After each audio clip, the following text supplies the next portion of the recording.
ባለፈው ጀምረነው የነበረው ትምህርት ኢየሱስ ክርስቶስ ሙሉ ሰው ነው የሚለውን ከጨረስን በኋላ ሰው ሲሆን አምላክነቱን ትቷል ወይ የሚል ሐሳብ ነው ያነሳነው። በዛ ውስጥ አንድ ነጥብ አንስተን ተወያይተናል። ያም ነጥብ ምንድነው? እግዚአብሔርን ስለመግለጡ ነው። ኢየሱስ ክርስቶስ አምላክነቱን ትቶ ቢሆን ኖሮ ሰው የሆነው እግዚአብሔርን አላየነውም፣ እግዚአብሔር አልተገለጠም ማለት ነው ብለናል። የእግዚአብሔር መገለጥ ስንል እግዚአብሔርን ማየት ብቻ ተደርጎ መተርጎም የለበትም። የእግዚአብሔርን ፍቅር ያወቅነው፣ የእግዚአብሔርን ምሕረት ያወቅነው፣ የእግዚአብሔርን ቸርነት፣ የእግዚአብሔርን ሰው ወዳድነት፣ የእግዚአብሔርን ለጋስነት፣ የእግዚአብሔርን ቅርብነት፣ ብዙ ነገሮች ስለ እግዚአብሔር ያወቅነው፣ እግዚአብሔርን ቀምሰን ያጣጣምነው በክርስቶስ ኢየሱስ በኩል ነው። ክርስቶስ ኢየሱስ አምላክ ካልሆነ ወይም አምላክነቱን ትቶ ከሆነ ሰው የሆነው የእግዚአብሔርን ፍቅር አልቀመስንም፣ የእግዚአብሔርን ምሕረት አልቀመስንም፣ እግዚአብሔርን አላወቅነውም፣ እግዚአብሔር አልቀረበንም፣ ሩቅ እንደሆነ ነው ማለት ነው። ስለዚህ እነዚህ ነገሮች እውን የሚሆኑ ከሆነ ኢየሱስ ክርስቶስ አምላክነቱ አልተለወጠም ማለት ነው። ከቶውንም እግዚአብሔርን ያየው አንድም ስንኳ የለም፣ ነገር ግን በቅፉ ያለ አምላክ የሆነ አንድያ ልጁ እርሱ ተረከው፣ ገለጠው፣ አብራራው በሚለው ነጥብ ላይ ተነጋግረን ጨርሰናል። ዛሬ የምናየው ርዕስ ደግሞ በዛው ውስጥ ሆኖ አምላክነቱን ሳይተው ነው ሰው የሆነው በሚለው ውስጥ ከኃጢአት ስለማዳኑ ነው የምናየው። ከኃጢአት ስለማዳኑ በኢዮብ መጽሐፍ ምዕራፍ 9 ቁጥር 2 ላይ ኢዮብ እንደዚህ ብሎ ይጠይቃል። ሰው በእግዚአብሔር ፊት ጻድቅ መሆን እንዴት ይችላል? በጣም መሰረታዊ ጥያቄ ነው። ሰው በእግዚአብሔር ፊት ጻድቅ መሆን እንዴት ይችላል? የእግዚአብሔር ቅድስናን፣ የእግዚአብሔርን ፍትህ፣ የእግዚአብሔርን ንጽህና አውቀን የሰውን ኃጢአት ግምት ውስጥ ስንገባ ሁለቱ ሲላተሙ ምንድን ነው የሚፈጠረው? እግዚአብሔር ቅዱስ ነው። ምንም አይነት ኃጢአት ለባህሪው አይስማማውም። ለእግዚአብሔር ምንም አይነት ኃጢአት ለባህሪው አይስማማውም። ቅዱስ ነው፣ ንጹህ ነው፣ በቃ ርቱዕ ነው። እግዚአብሔር በእያንዳንዱ ጥፋት ላይ ፍትህ መስጠት አለበት። ደግሞ ሰው ኃጢአተኛ ነው። ሁለቱ ሲላተም የሁለቱ ኮንትራዲክሽን፣ የሁለቱ ተቃርኖ ብርቱ ነው እና በዚህ ሂደት ውስጥ ሰው እንዴት ጻድቅ ሊሆን ይችላል? እንዴት? ምክንያቱም እግዚአብሔር ኃጢአትን ይቀጣል። በኃጢአት ላይ ቁጣና ፍርድ አለው። ሰው እንዴት ጻድቅ ይሆናል? ኢሳይያስ ምዕራፍ 6 ላይ ነቢዩ ኢሳይያስ እግዚአብሔርን በተቀደሰ መቅደሱ አየው ካለ በኋላ ሪአክሽኑ ምንድን ነው? ያሳየው አጸፋ ወዮልኝ ጠፍቻለሁ። በቃ ቅዱስ የሆነውን እግዚአብሔር አይቶ ሰው መጀመሪያ የሚያውቀው የራሱን ኃጢአተኝነት። ስለዚህ ወዮልኝ ጠፍቻለሁ። በቃ ይሄ ነው ምላሹ። አቤት እንዴት ድንቅ ነህ፣ አቤት እንዴት ውብ ነህ አይደለም። ሰው እግዚአብሔርን በቅድስናው በግርማው በክብሩ ካየ በኋላ እኔ ኃጢአተኛ ነኝ ጠፍቻለሁ የሚል ፍርሃትና ድንጋጤ ሽብር ውስጥ ነው የሚገባው። እዛው ለምን? ሰው ኃጢአተኛ ስለሆነ። እግዚአብሔር የመላለሙ ማለትም የዩኒቨርስ የጽድቅና የሞራል ሚዛን ነው። ስለዚህ ኃጢአትን እንዲሁ ሊተው አይችልም። ኢትስ ኦኬ ምንም ማለት አይደለም ብሎ ኃጢአትን እግዚአብሔር ሊተው አይችልም። እግዚአብሔር ፍቅር ነው፣ እውነት ነው። የዛኑ ያህል ደግሞ እግዚአብሔር ጻድቅና ቅዱስ። እግዚአብሔርን የባህሪያቱ ድምር አድርገን እንዳንወስድ። እግዚአብሔር ማለት ፍቅር ሲደመር ጽድቅ ሲደመር ብርሃን ሲደመር ቅድስና እያልን እየደመርን እንዳንሄድ። ድምር አይደለም። የምንደምር ከሆነ ሞር ፍቅር ነው እግዚአብሔር፣ ሌስ ቅዱስ ምናምን እያልን በባህሪያቱ መካከል መበላለጥ እንዳንፈጥር። እግዚአብሔር ሙሉ በሙሉ ፍቅር ነው፣ ምንም ሳይጨመርበት ምንም ሳይጎድለው። ልክ እንደዛው እግዚአብሔር ሙሉ በሙሉ ቅዱስ ነው፣ ምንም ሳይጨመር ምንም ሳይቀነስ። እግዚአብሔር ሙሉ በሙሉ ጻድቅ ነው። አንዱ የባህሪ መገለጫ ከሌላው የባህሪ መገለጫ ጋር ተቃርኖ የለውም። አንዱ የባህሪው መገለጫ ከሌላው ጋር አይጠፋፋም። ፍቅሩ ቅድስናውን ገፍቶ ከመንገድ የሚያወጣው ወይም እኔ ነኝ አፕራንዱን መወስደው የሚልበት፣ ወይ ቅድስናው ደግሞ እግዚአብሔርን ፍቅር ገፍቶ ዋናው በቃ ትልቁ ቅድስናው ነው ወይም ሉዓላዊነቱ እኔ ነኝ የበላይ ከባህሪያቱ መካከል ብሎ የሆነ የበላይነት የሚወስድበት አይደለም። ሙሉ በሙሉ ሉዓላዊ ነው፣ ሙሉ በሙሉ ፍቅር ነው፣ ሙሉ በሙሉ ቅዱስ ነው። እርስ በርስ አይጋጩም የእግዚአብሔር። ስለዚህ እግዚአብሔር ሰዎችን ሙሉ በሙሉ ሲወድ ማለት እግዚአብሔር ፍቅር ስለሆነ ሙሉ በሙሉ ሰዎችን ይወዳል። ልክ እንደዛው ደግሞ እግዚአብሔር ሙሉ በሙሉ ቅዱስና ጻድቅ ስለሆነ ደግሞ ሰዎችን ቢወድም ለኃጢአታቸው ተገቢው ቅጣት መሰጠት አለበት። ካልሰጠ ፍትሁ የት አለ? ካልሰጠ ኃጢአት ላይ ያለው ቁጣ ኃጢአት ላይ የሚያመጣው ፍርድ የት አለ? ስለዚህ ሰዎችን ይወዳል እግዚአብሔር። አት ዘ ሴም ታይም ደግሞ ኃጢአትን መጥላት አለበት፣ ኃጢአትን መቅጣት አለበት። ስለዚህ ስጋ የለበሰ ሰው በእግዚአብሔር ፊት ሊቆም አይችልም። ሰው እንዴት ጻድቅ ሊሆን ይችላል ታዲያ በዚህ ሁኔታ ውስጥ? ስለዚህ እግዚአብሔር ሙሉ በሙሉ ፍቅሩን እየገለጠ ሙሉ በሙሉ ጽድቅና ቅድስናውንም ይፈጽም ዘንድ አምላክ ሰው መሆን አለበት። ከሱ በስተቀር ምንም አካል የለም። ስለዚህ እኛን ይወክል ዘንድ በእኛ ቦታ ገብቶ ቅጣታችንን ይወስድ ዘንድ በእኛ ቦታ ገብቶ እኛን ወክሎ በእኛ ጫማ ገብቶ የኛ መፈጸም የሚገባንን ጽድቅ ይፈጽም ዘንድ ሰው መሆን አለበት። ኢየሱስ ክርስቶስ ሰው ባይሆን ኖሮ እኛን ሊወክል በእኛ ቦታ ሊገባ አይችልም ነበር፣ ሊሞት አይችልም ነበር ሰው ባይሆን ኖሮ። አምላክ ባይሆን ኖሮም ደግሞ ከኃጢአት ሊያድነን አይችልም ነበረ። ኢየሱስ በሥጋ የተገለጠ አምላክ ባይሆን እግዚአብሔር ፍጥረቱን ይቅር ባላለም ነበረ። ለፍጥረቱ ያለውም ዓላማ ባልተፈጸመ እኛም የእግዚአብሔር ቤተሰብ ባልሆንን ነበር። አዲስ ኪዳን ደጋግሞ እንደሚነግረን የእግዚአብሔር ፍቅር የተገለጠው በማን ነው? በኢየሱስ ክርስቶስ ነው። እሱ ስለኛ ስለሞተ እግዚአብሔር ፍቅር እንደሆነ አውቀናል። ኢየሱስ ክርስቶስ ስለሞተ። ይሄ ግን በኢየሱስ ክርስቶስ አምላክነት ላይ ይመሰረታል። ኢየሱስ ክርስቶስ አምላክ ባይሆን ኖሮ አምላክ ሰው ሲሆን አምላክነቱን ትቶ ቢሆን ኖሮ በኢየሱስ የታየው ፍቅር የአንድ ሰው ፍቅር ነበር እንጂ የአምላክ ፍቅር አይሆንም ነበር። መስቀሉ አንድ ሰው ለሌሎች ያለውን ፍቅር ይገልጥ ነበር እንጂ የእግዚአብሔርን ፍቅር ሊገልጥና ሊያሳይ አይችልም። ሰዎች እኮ ስለሌላው ድሮም ይሞታሉ፣ ዛሬም ይሞታሉ። ለሀገር የሚሞቱ ሰዎች አሉ። ቤተሰባቸውን ለመታደግ ቤተሰባቸውን ለማዳን የሚሞቱ ሰዎች አሉ። ዛሬ ለሆነ ኮዝ ለሆነ ላመኑበት ነገር ራሳቸውን አሳልፈው የሚማግዱ ለሞት የሚሰጡ ሰዎች አሉ። ስለዚህ የኢየሱስ መስዋዕታዊ ሞት ከሌሎቹ የሚለየው በምንድን ነው? የሱ ፍቅር የእግዚአብሔርን ፍቅር ሊገልጥልን የቻለው እሱ አምላክ ስለሆነ ነው። የዓለምን ኃጢአት ዕዳ ለመክፈል የዓለምን የኃጢአት ዕዳ ለመሸከም መለኮታዊ ፍቅር ያስፈልጋል። ኢየሱስ አምላክ በመሆኑ ይህ ፍቅር አለው። ስለ ሌሎች ራሱን መስዋዕት አድርጎ ማቅረብ የቻለው ከዚህ የተነሳ ነው። ከእግዚአብሔር በስተቀር የዓለምን ሁሉ ኃጢአት ሊሸከም የሚችል ምንም ፍጥረት የለም። የዓለምን ሁሉ ኃጢአት ለመሸከም የሚችል የለም። ኢየሱስ ክርስቶስ ግን አምላክ ስለሆነ ይህንን ማድረግ ችሏል። ኢየሱስ በምድር ሳለ አምላክነቱን ጥሎ አምላክነቱን ትቶ ሰው ብቻ ከነበረ የዓለምን ሁሉ ኃጢአት ሊሸከም አይችልም። እናም እስካሁን ከነ ኃጢአታችን በቀረን ነበር ኢየሱስ አምላክ ባይሆን ኖሮ ማለት ነው። ለድነት አምላክ አምላክነቱን ሳይተው ሰው መሆን ነበረበት። ሰው ባይሆን ኖሮ ሊሞት አይችልም። አምላክ ሊሞት አይችልም። አምላክ መከራ ሊቀበል አይችልም። ስለዚህ መከራ ለመቀበል ለመሞት ሰው መሆን ነበረበት። ምክንያቱም አምላክ ረቂቅ ስለሆነ ቁሳዊ አካል ስለሌለው እነዚህን ነገሮች ሊቀበል አይችልም። ሰው ብቻ ቢሆን ኖሮ እና የተሰቀለው ሰው ብቻ ቢሆን ኖሮ ደግሞ ሊያድነን አይችልም ነበር። ምክንያቱም እስከዛሬ በብዙ ሺዎች የሚቆጠሩ ሰዎች ተሰቅለዋል። በተለይ የዛን ዘመን ታሪክ ብታነቡ በ10 ሺዎች ምናልባትም የሚቆጠሩ ሰዎች ይሰቀሉ ነበር። ማንኛቸውም ግን ሊያድኑን አልቻሉም። ዓለምን ሊያድኑ አይችሉም። ስለዚህ አምላክ ሰው ሲሆን አምላክነቱን ትቶ ከሆነ ድነት አልተፈጸመም። በመስቀሉ ላይ የተሰቀለው ኢየሱስ ሰው ብቻ ከሆነ መስቀሉ ዋጋ የለውም።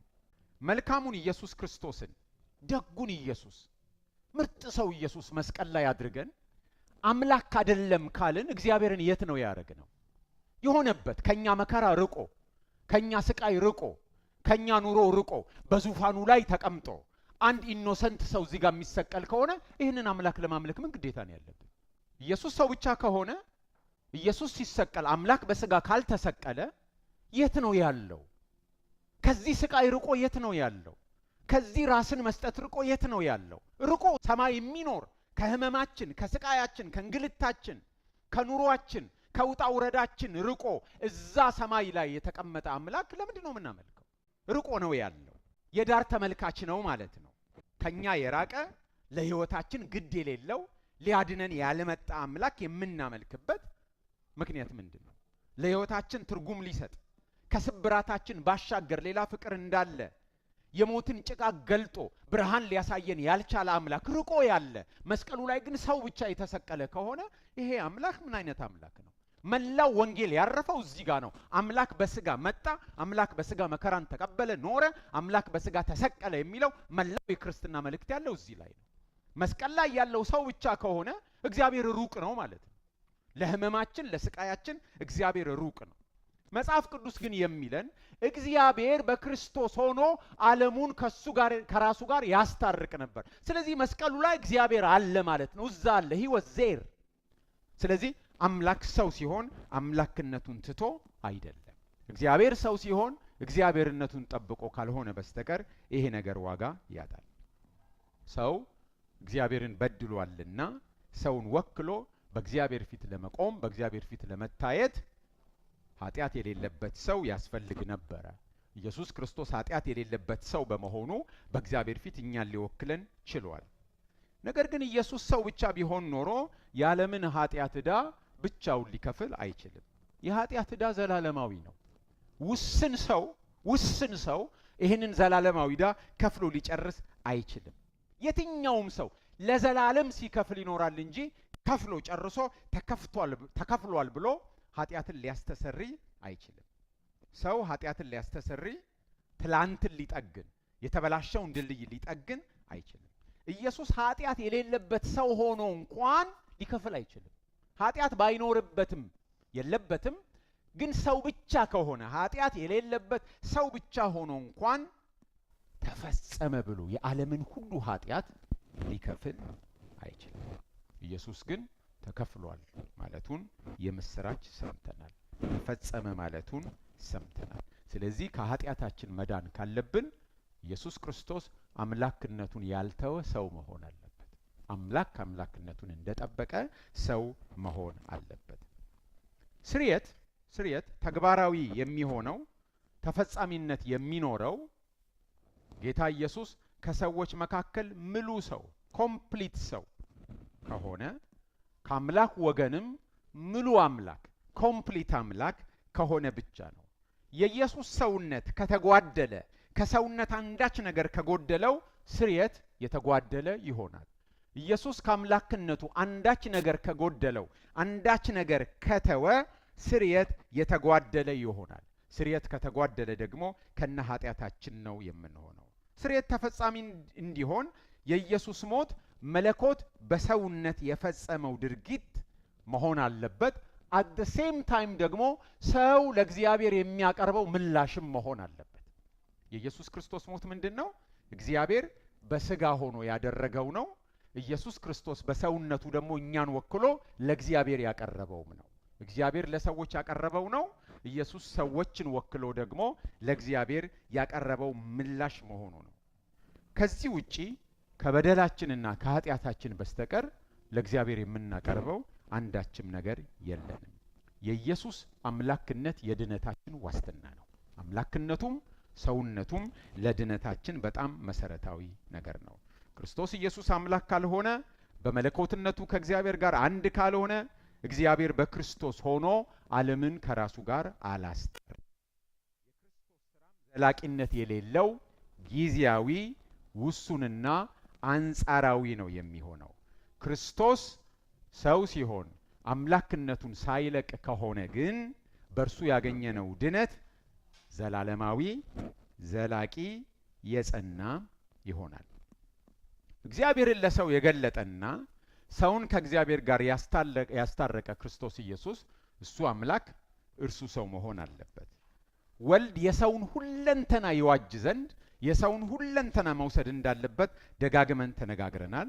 ሰው ወደ መለኮት ሕይወት ወደ መለኮት ህብረት የሚደርስ ከሆነ ደግሞ ኢየሱስ ክርስቶስ ፍጹም ሙሉ አምላክ መሆን አለበት። እርሱ ራሱ አምላክ እርሱ ራሱ ሰው የሆነ ብቻ ሊያድነን ሊያስታርቀን ወደ ሥላሴ ህብረት ሊያስገባን ይችላል። ከክርስቶስ ኢየሱስ በስተቀር በአምላክና በሰው መካከል ያለውን ገደል ድልድይ ሊያበጅ የሚችል ማንም የለም። ኢየሱስ ዩኒክ ነው፣ የተለየ ነው። እንደሱ አይነት የለም። አምላክም ሰውም የሆነ የለም። የማይባዛ የማይራባ የማይደገም ከሱ በፊትም ያልነበረ ከሱ በኋላም የማይኖር ኢየሱስ የተለየ ነው፣ ልዩት ነው እሱ። አንደኛ ጢሞቴዎስ ምዕራፍ 2 ቁጥር 5 እንደዚህ ይላል።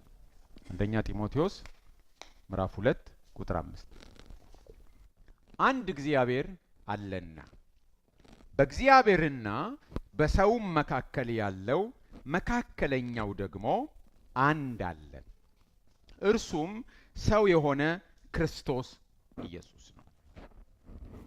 በዚህ ቦታ መካከለኛ ተብሎ የተጠቀሰው ቃል መካከለኛ ተብሎ የተጠቀሰው የግሪክ ቃል ሜሲቴስ የሚል ነው። ሜሲቴስ ማለት መካከለኛ ማለት ነው። ይሄ መካከለኛ የሚለው ሜሲቴስ የሚለው የግሪክ ቃል መጽሐፍ ቅዱስ ውስጥ 7 ጊዜ አለ። 7 ጊዜ አለ። ከ7 ጊዜ መካከል አንዱ ያለው ኢዮብ መጽሐፍ ውስጥ ነው። ወይም ብሉይ ኪዳን ውስጥ አንዴ ነው ያለው። ብሉይ ኪዳን በዕብራይስጥ ነው የተጻፈው፣ ግን በግሪክ ተተርጉሟል። ከክርስቶስ ልደት 200 ዓመት ገደማ በፊት 70 ሊቃናት ይባላል። ኢዮብ 9:33 ላይ ይሄ ቃል አለ። ኢዮብ 9:33 ላይ ይሄ ቃል አለ። እንደዚህ ነው የሚለው፣ ኢዮብ እጁን በሁለቱ ላይ የሚጭን መካከለኛ ነበር ኢዮብ የፈለገው። ኢዮብ እንደምታውቁት ከእግዚአብሔር ጋር ሙግት ነበረው። የደረሰበት ነገር ተገቢ እንዳልሆነ ነው የሚያምነው። ለምን ይሄ ነገር ደረሰብኝ እያለ ይጠይቃል። ኢዮብ 9:33 ላይ እንዲህ ይላል፣ እጁን በሁለታችን ላይ የሚያኖር ዳኛ በመካከላችን ምን ነው በተገኘ። በማና በማ በሱና በእግዚአብሔር መካከል እጁን የሚጭን ሚዳኝ በእኔና በእግዚአብሔር መካከል ሚዳኝ መካከለኛ ቢገኝ እያለ ይናፍቃል። ምን ነው በተገኘ እያለ ይጠይቃል። ግን ማን ነው በእግዚአብሔር ፊት ሊቀርብ የሚችለው? ምክንያቱም ቁጥር 2 ላይ ሲጀምር ተናግሮት ነበረ። ሰውስ በእግዚአብሔር ፊት ጻድቅ መሆን እንዴት ይችላል ብሎ በዚሁ ምዕራፍ ላይ ጠይቆ ነበር ኢዮብ። እና በሱና በእግዚአብሔር መካከል እጁን የሚጭን ነው የናፈቀው። ግን አንድ ቁጥር ከፍ ብላችሁ ስትሄዱ እንደማይሆን ይናገራል። ምን ይላል? እንድመልስለት አብረን ወደ ፍርድ እንገባ ነበረ ዳኛ ቢኖር በመካከል እጁን የሚጭን ይልና፣ ግን ምን ይላል? እርሱ እንደኔ ሰው አይደለም። በቃ ከእግዚአብሔር ጋር በእግዚአብሔር ፊት ጻድቅ ሆኖ ለመገኘት በእግዚአብሔር ፊት ለመቅረብ ሶስተኛ ሰው ፈልጓል ኢዮብ። ታዲያ ከእግዚአብሔር ጋር ለምንድን ነው እንዲህ መነጋገር መዋቀስ ያልተቻለው? አንድ ነው ምክንያቱ። ምንድን ነው? እግዚአብሔር እንደኔ ሰው አይደለም። የኢዮብ ቅሬታ በክርስቶስ መልስ አግኝቷል። እግዚአብሔር ሰው ሆኖ መጣ። ኢዮብ ሌሎችም ጥያቄዎች አሉት። ሌላ ቦታ ስታነቡ አንተ እንደ ሰው ዓይን አለህን ብሎ ይጠይቃል። አዎ በክርስቶስ የኢዮብ ናፍቆት መልስ አገኘ። እግዚአብሔር ሰው አይደለም። ስለዚህ በመካከል ማን ይገባል ያለው እግዚአብሔር ልክ የኢዮብን ጥያቄ ሊመልስ የፈለገ ይመስል ሰው ሆኖ እግዚአብሔር መጣ። እግዚአብሔር ወልድ ሰው ሆኗል። በእግዚአብሔርና በሰው መካከል መካከለኛ ተገኝቷል። በእግዚአብሔር ዘንድ መቅረብ የሚችል ለምን? እሱ እግዚአብሔር ነው። በሰው ዘንድ መቅረብ የሚችል ለምን? እሱ ሰው ነው። ሙሉ በሙሉ ሰውን መወከል ይችላል ሰው ስለሆነ። ሙሉ በሙሉ እግዚአብሔርን መወከል ይችላል እግዚአብሔር ስለሆነ ተገኘ መካከለኛ።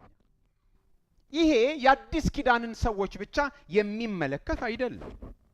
የእግዚአብሔር ሰው መሆን ወደ አዲስ ኪዳን ወደፊት የሚመለከት ብቻ ሳይሆን የእግዚአብሔር ሰው መሆን ወደ ኋላም የሚመለከት ነው። ወደ ብሉይ ኪዳን፣ ከብሉይ ኪዳን በፊት ወዳለውም የሚሄድ ነው።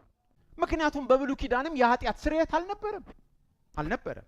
ሰዎች በእንስሳ መስዋዕት ጊዜያዊ ማቆያ ነበር እንጂ የሚያገኙት የኃጢአት ስርየት አልተገኘም ነበር። የዕብራውያን ጸሐፊ ይሄንን ግልጽ አድርጎ ይነግረናል። ዕብራውያን ምዕራፍ 10 ከቁጥር 1 እስከ 4 አነባለሁ። ዕብራውያን ምዕራፍ 10 በአዲሱ መደበኛ ትርጉም ላንብበው። በየዓመቱ ዘወትር ያለ ማቋረጥ የሚቀርበው ተደጋጋሚ መስዋዕት ለአምልኮ የሚቀርቡትን ሰዎች ፍጹም ሊያደርጋቸው አይችልም። ፍጹም ሊያደርጋቸው ቢችል ኖሮ መስዋዕት ማቅረቡን ይተውት አልነበረምን?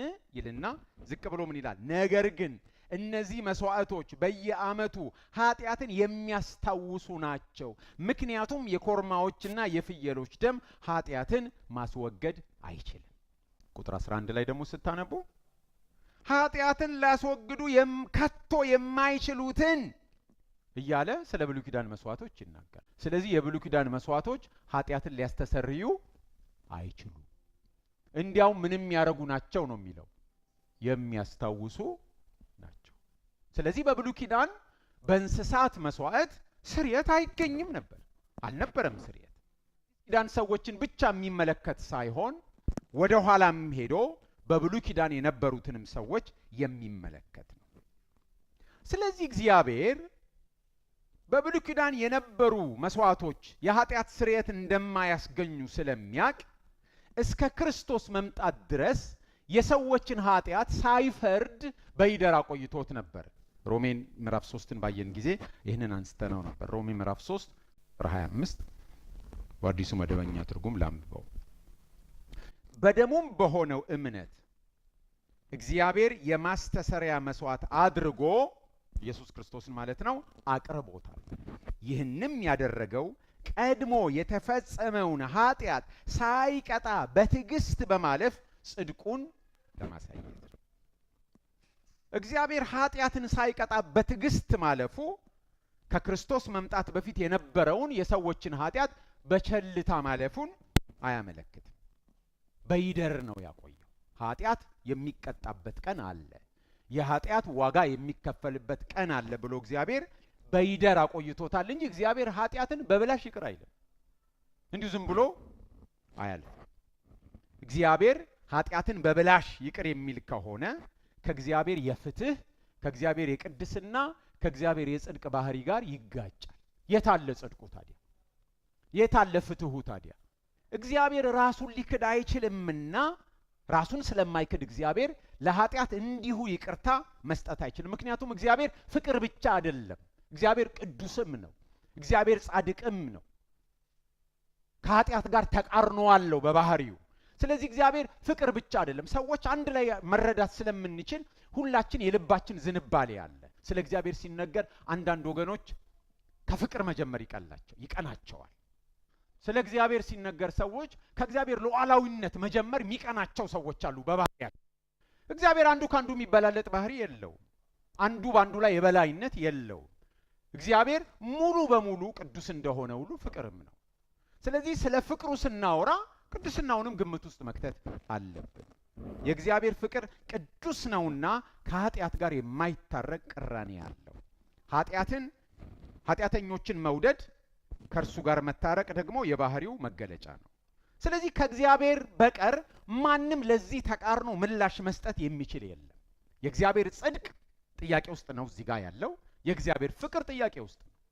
ሰዎችን ዝም ብሎ እንዳይተዋቸው ይወዳቸዋል። ስለሚወዳቸው እንዳያድናቸው ደግሞ ጻድቅ ስለሆነ ኃጢአትን መቅጣት አለበት። ኃጢአትን ልቅጣ ካለ ደግሞ ሰው ሁሉ ሊጠፋ ነው። ማንም ከዚህ ቅጣት የሚያመልጥ የለም፣ ይጠፋሉ። ሲያድናቸው ደግሞ ቅድስናው ጽድቁ ጥያቄ ውስጥ ይገባል። ብርቱ ተቃርኖ ነው እዚህ ጋር ያሉ። የቱን ያርግ እግዚአብሔር? ወዷቸዋልና ቢያድናቸው ቅድስናው ምን ይሁን? ሳይቀጣ ዝም ብሎ ይለፋቸው? ከቀጣቸው አይተርፉም። ታዲያ ፍቅሩ የት ይሁን? በዚህ ግጭት መካከል እነዚህን ሁለት ነገሮች ማስታረቅ የቻለው ክርስቶስ ኢየሱስ ብቻ ነው። መስቀሉ የእግዚአብሔር ፍቅርን መገለጫ የሆነው at the same time የእግዚአብሔር ቅድስና መገለጫ የሆነው ለዚህ ነው።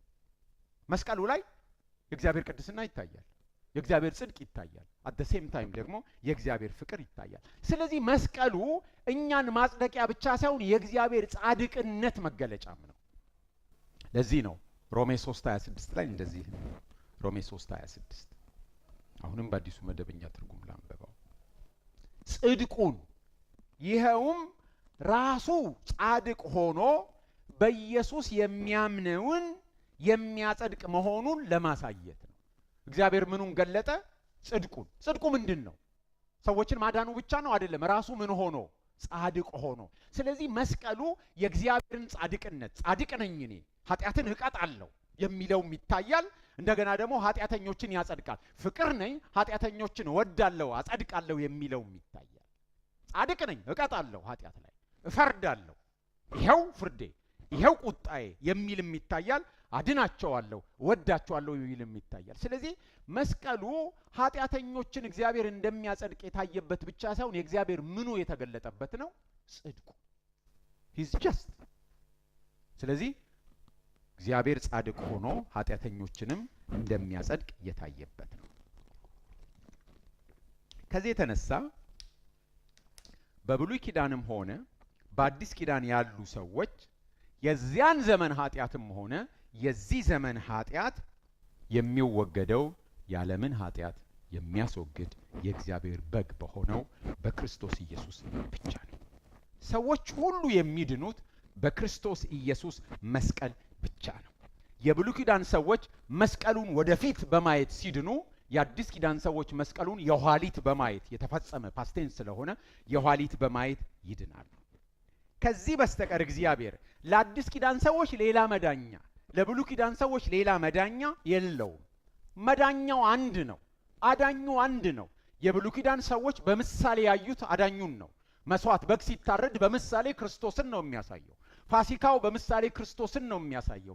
በብሉይ ኪዳን የሚደረጉ ነገሮች ሁሉ በምሳሌ የሚመጣውን አዳኝ ሲያሳዩ፣ በአዲስ ኪዳን ያለነው ሰዎች ደግሞ የመጣውን አዳኝ ነው የምናምነው። አንድ መዳኛ ነው ያለው፣ አንድ አዳኝ ነው። ለብሉይ ኪዳን ሌላ መዳኛ፣ ለአዲስ ኪዳን ሌላ መዳኛ የለውም። እግዚአብሔር የሰዎችን ኃጢአት ይቅር የሚልበት ማስተሰሪያ፣ እግዚአብሔር የሰዎችን ኃጢአት የሚተውበት ከክርስቶስ መስቀል ውጪ፣ ከክርስቶስ ኢየሱስ መሞት ውጪ፣ ከክርስቶስ ኢየሱስ መስዋዕትነት ውጪ ሌላ መንገድ የለም። ሰማይና ምድር የሚታረቁበት መንገድ ክርስቶስ ኢየሱስ ብቻ ነው። ስለዚህ የኢየሱስ ሞት ወደ ኋላም ይመለከታል፣ ወደፊት ብቻ አይደለም። ስለዚህ ትስጉት ወይም ኢንካርኔሽን የአምላክ ሰው መሆን ለአንድ ወቅት ብቻ የተፈጸመ የአንድ ወቅት ክስተት ብቻ አይደለም። ከፍጥረት መጀመሪያ ወደፊት የተዘረጋ ነው የሚሆነው። ከፊት ወደ ኋላ፣ ከኋላ ወደፊት የተዘረጋ ነው እንጂ ኢየሱስ ክርስቶስ እግዚአብሔር አንድን ነገር ለመፈጸም የተጠቀመበት ቱል አይደለም። የሆነ አንድ ወቅት ስራ ላይ የዋለ መሳሪያ ወይም ኢንስትሩመንት አይደለም። አሁንም ድረስ አምላክና ሰው የተጣመሩት በክርስቶስ ነው። አሁንም ቢሆን አምልኮ፣ አሁንም ቢሆን ጸሎት፣ አሁንም ቢሆን ድነት፣ አሁንም ቢሆን ኤቭሪቲንግ ከሰው ወደ እግዚአብሔር የሚሄደው በማ በኩል ነው? በክርስቶስ በኩል ነው። ከእግዚአብሔር ወደ እኛም የሚመጣው በክርስቶስ በኩል ነው። ይህንን አስቀድመን ስናይ ተነጋግረናል። ፍጥረት አብ በወልድ የፈጠረበት እንደሆነ፣ ድነትም አብ በወልድ ምርጫም አብ በወልድ በኩል ያደረገው እንደሆነ መንፈስ ቅዱስንም እየጨመርን አይተናል። ከኛም የሚሄደው ነገር እንደሱ እንደሆነ ተነጋግረናል። እግዚአብሔር በኢየሱስ ሰው ሲሆን በዘላለም ውስጥ የነበረው እግዚአብሔር በጊዜ ውስጥ የሆነበት፣ ጊዜ የተፈጠረ ነው፣ ታይም ኤንድ ስፔስ። ከዚህ ውጭ የነበረው እግዚአብሔር፣ በጊዜ የማይገደበው እግዚአብሔር በጊዜ ውስጥ የገባበት ማለት ነው። በጊዜ ውስጥ ዳይሜንሽኑን አልፎ የመጣበት ነው። ስለዚህ እግዚአብሔር ልዕልናውን ሳይለቅ በተዋርዶ ሰው ሆኖ የመጣበት፣ ምጡቅና አይደረሴ የሆነው አምላክ ምጡቅነቱንና አይደረሴነቱን ሳይተው፣ ረቂቅነቱን ሳይተው ግዙፍ የሆነበት፣ ኢመዋቲው አምላክ የማይሞተው አምላክ መዋቲነቱን ሳይለቅ መዋቲ ወይም ሞርታል የሆነበት ልዩና ከቶ የማይደገም ድርጊት። በክርስቶስ ግርማዊነት ከውርደት ጋር የተጣመሩበት፣ መዋቲነት ከዘላለማዊነት ጋር፣ ድካም ከብርታት ጋር የተጣመሩበት ነው። በዚህ ልዩ ክስተት ሁሉን ቻዩ አምላክ ለጥቃት ሲጋለጥ፣ ቅዱሱ ለፈተና ተጋላጭ ሆኗል። እግዚአብሔር ሰው ሲሆን የፍጥረቱ ሁሉ ባራኪ ተረገመ። ጻድቁ ከአመፀኞች ጋር ተቆጠረ። በመለኮቱ ገዥ የሆነው አምላክ የተገዥነትን ባህሪ፣ የፍጡርን ባህሪ ለራሱ አደረገ። ፈጣሪ ፍጡሩን ሆኖ መጣ።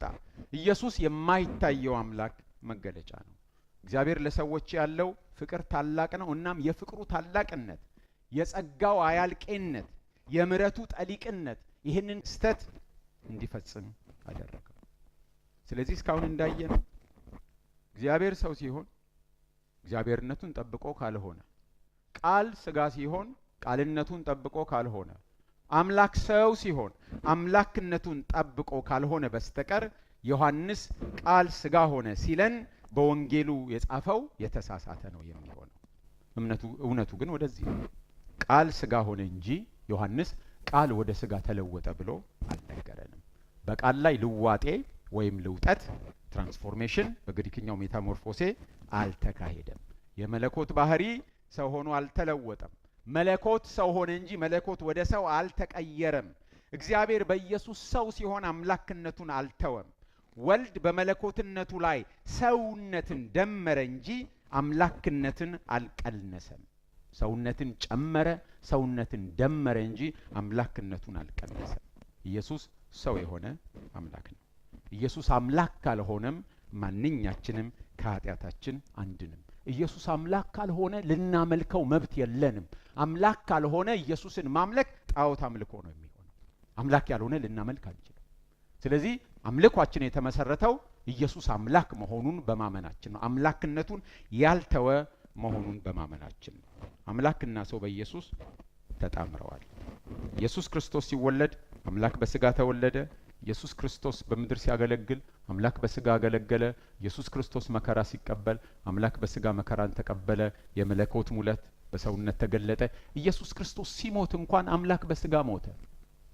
አምላክና ሰው በክርስቶስ ሞትም አልተለያዩም፣ አልተነጣጠሉም። ምክንያቱም ሞት ማለት ምን ማለት ነው?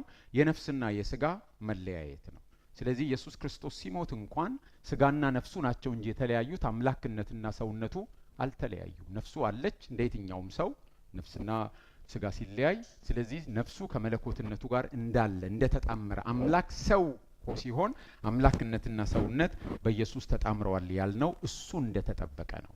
ስለዚህ ድነታችን የአንድ ወቅት ክስተት ብቻ ሳይሆን በዘላቂነት አምላክና ሰው የተጣመሩበት ነው። ስለዚህ ኢየሱስ ክርስቶስ ሰው ሲሆን አምላክነቱን ትቶ ከሆነ ከኃጢአታችን አንድ ነው። ከኃጢአታችን የዳን ነው ኢየሱስ አዳኝ የሆነው አምላክም ሰውም ስለሆነ ነው። ስለዚህ የዛሬው ርዕስ እዚህ ላይ እንጨርሳለን። ጌታ ቢፈቅድ ከሚቀጥለው ሳምንት ጀምሮ ደግሞ አምላክነቱን የሚያሳዩንን በምድር ላይ በነበረው ቆይታ አምላክነቱ የተገለጠባቸውን ኩነቶች እነሱን እናያለን። ወደ ጥያቄ እናልፋለን።